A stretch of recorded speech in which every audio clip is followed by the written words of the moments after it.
Good day, class. Nice to meet all of you back. This is our lesson number 6. In the previous lesson, we have learned about covalent bonding. Okay, we learned about simple covalent bond.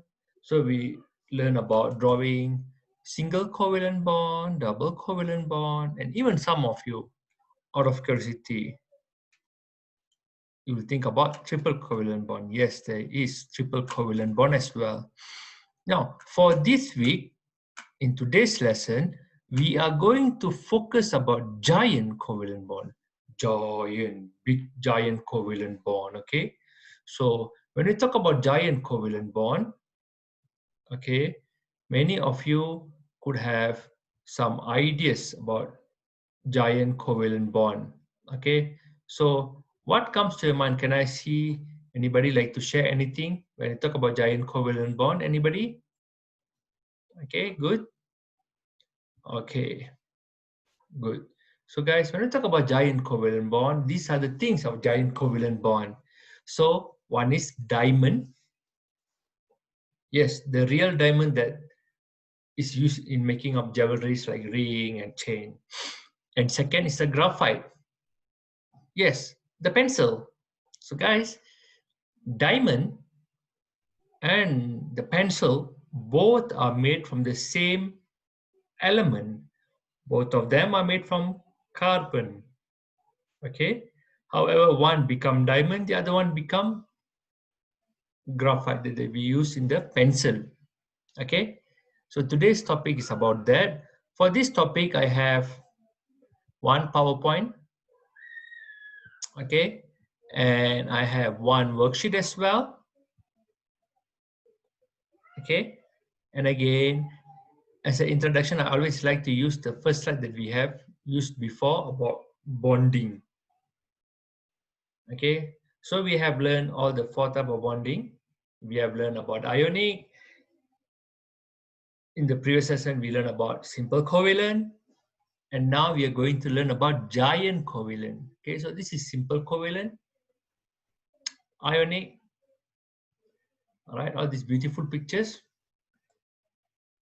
Today we are going to learn about giant covalent bond. So guys, like in ionic structure, bonding can go infinitely between the atoms. Okay, but covalent bonds are the rule here. So it's similar to ionic, the behavior, but they are type of giant, they are type of covalent bond. And because it is very strong, they are named giant covalent bond. So the common example that we used to study is diamond, graphite, as well silicon dioxide.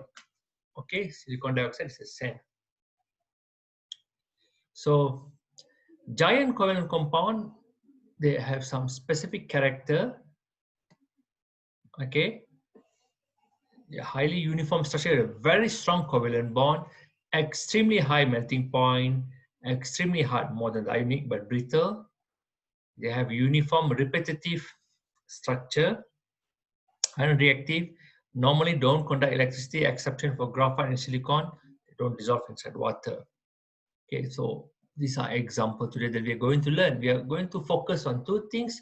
We are going to focus on graphite. We are going to focus on diamond. Okay, besides these things, guys, there are other things like with today's development, there is also Buckminster fullerene.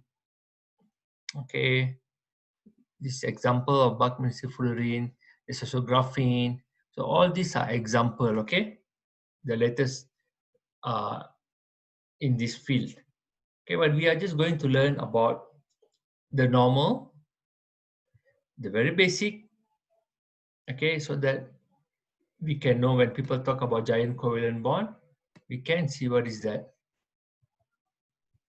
Okay, so talk about giant covalent bond. The common one we want to discuss in our class today is about diamond and graphite. Okay, so diamond does not conduct electricity. It is insoluble in water. There's a very high melting point and boiling point. In fact, the melting point of diamond is about 3,500 Celsius. Boiling point is about 4,800 Celsius. Diamond is a very hard substance. It is not easily scratched or worn out. Why it is very hard? Because of this covalent bond. So a diamond, each carbon atom, they will form 4 single covalent bond with another 4 carbon atoms. So one carbon atom, you can see here, okay, for example, in this case, it formed with 1, 2, 3 form bonding. In the same manner, this one formed with another 4. And this repetitive structure create, okay, very strong bonding. It is a very repetitive thing. So each carbon with 4 and the other carbon with 4 and 4 and 4, 4, 4, so forth. And all of them are same carbon atom. Okay. So a crystal of diamond contains millions of carbon atoms joined by a strong covalent bond through the entire structure. A lot of energy is required to break this strong covalent bond. This explains why diamond is so difficult to melt. All the valence electrons of the carbon atom are used for bonding. Therefore, there are no free electrons and therefore they cannot conduct electricity. What is the use of diamond? Of course, all of you know. I will not go very deep. This is part of your assignment today. Now, on the other hand, graphite is another type of carbon we used to write. So pencil is made of layers of carbon atom. Okay. Then you can see within each layer, one carbon atom forms strong covalent bond with 3 other carbon atoms. So you know each carbon have 4 valence electron. They only form with 3. So there is only 7 valence electron. Okay. There is one free carbon atom. Okay. In between, there is the atom form of carbon that are joined together to form 2 layers, dimensional flat layers. Therefore, each layer is a giant molecule. The layers of carbon are held together by a weak van der Waals force. And then between the carbon and carbon is a strong covalent bonding. Why does graphite have high melting and boiling point? Same. Because the structure is repetitive, same like diamond. Have a high melting point. Okay? But it's soft and slippery because they form layers, so they can slide each other. They can slide each other. So you can see here, one carbon is bonding with another 3 atom here, 1, 2, 3. And each of them share 1 valence electron. Now, this carbon in the middle here have 1 extra electron, all right? This electron is not used in the bonding. It is free to move. And because it is free to move, that is why it can conduct electricity. So this is very unique. It is only existing in graphite, not in diamond, neither in silicon dioxide. You see, it can move. So these electrons are able to conduct electricity. So what is graphite used? This is also assignment for you, okay? So guys, all these are assignment and you need to read more than this. Then as you can see, my worksheet today is not only talking about this simple, okay? It's talking about diamond, it's talking about graphite, it's talking about silicon dioxide.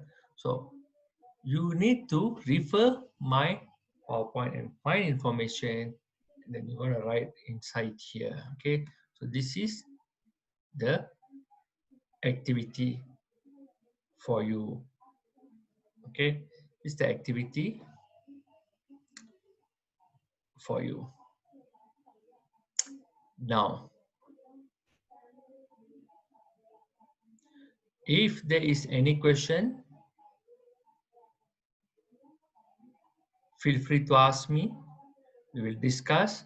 But I like this worksheet to be done as a research project. I like you to do more research, to come up with more ideas, to see what are other usage of this giant covalent bond. Okay, okay guys, that's all for today. See you again. Bye bye.